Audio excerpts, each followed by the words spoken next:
Shortcut সন্ধি বিচ্ছেদ কিভাবে করব।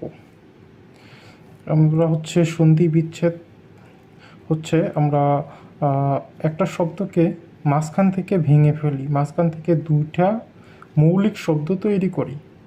আমাদের মৌলিক শব্দগুলির মাঝখান বরাবর তৈরি করার আগে যেই শব্দটাকে আমরা সন্ধি বিচ্ছেদ করব, সেটার মাঝখান বরাবর যদি আকার থাকে, যদি মাঝখানে আকার থাকে তাহলে সেটা অ বা আ বসবে প্রথম অংশে, দ্বিতীয় অংশেও অ বা আ বসবে।